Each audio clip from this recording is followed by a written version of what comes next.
Siapa sih yang tidak kesal saat menjadi korban karena orang tua nggak sadar dan tetap teguh dengan pendapatnya?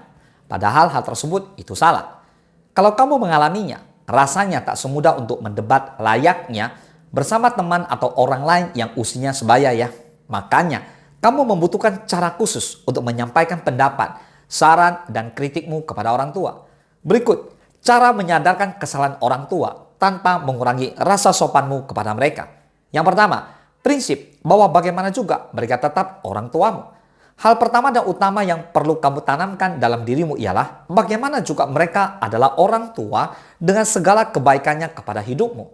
Dengan membangun prinsip tersebut, maka dalam proses menyadarkan kesalahan orang tua, kamunya nggak jadi emosional ya dalam prosesnya. Terus ingat bahwa orang tua ialah orang penting dalam hidupmu. Tentunya, cara menegur orang seperti itu dengan orang asing jelas beda. Ya, kamu harus menggunakan rasa kasih sayang dan hormat dalam menyampaikan pendapat yang terkesan seperti menyalahkan hingga menyudutkan mereka itu.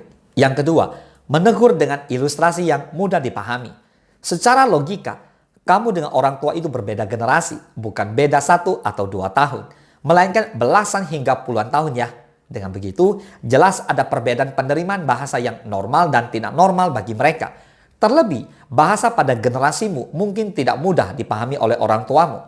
Jadi, ketika kamu ingin menegur kesalahan orang tua, maka jangan berpendapat dengan cara bahasamu. Besar kemungkinannya, selain terlihat tidak sopan, bahasa itu asing, sulit dimengerti, hingga menimbulkan kesalahpahaman yang lebih jauh lagi. Sehingga pakailah ilustrasi yang mudah dipahami dengan versi bahasa orang tuamu untuk menghindari terpancingnya emosi orang tua. Hal tersebut karena kamu sudah menegur kesalahannya, masih pula menyulitkan dengan bahasa penyampaianmu. Yang ketiga, libatkan orang kepercayaan orang tuamu. Sadar atau tidak, terkadang ada tipe orang yang tidak bisa disadarkan oleh orang terdekatnya. Namun jika yang menyadarkan itu orang asing atau idolanya, maka akan terlihat lebih masuk akal di matanya. Berangkat dari hal tersebut, maka bisa jadi orang tuamu memiliki karakter yang hanya bisa disadarkan oleh orang luar.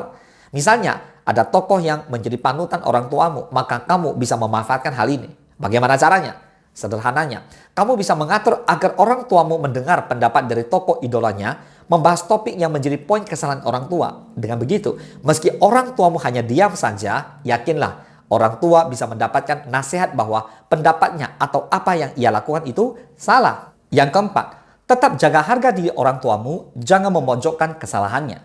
Puncaknya, kalau kamu mau orang tua menunjukkan kepadamu bahwa ia sadar akan kesalahannya, ya, kamu jangan menunjukkan kalau sedang memojokkan mereka. Ingat, prinsip bagaimana juga mereka orang tuamu.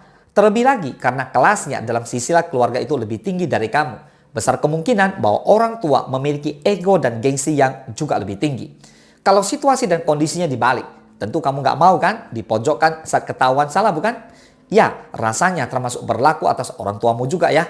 Saat dipojokkan, yang ada bukan membuat pelakunya berani mengakui kesalahan, tetapi justru malu yang akhirnya menghindar hingga menutupi kesalahan terus-menerus loh. Nah, itu tadi penjelasan terkait cara untuk menyadarkan kesalahan orang tua dengan cara yang sopan. Bagaimana? Poin mana yang relate dengan situasi dan kondisi kamu? Sejatinya, cara-cara ini semua menjadi satu kesatuan yang saling berkaitan loh. Jadi, kamu bisa mempraktekkannya secara berdampingan ya.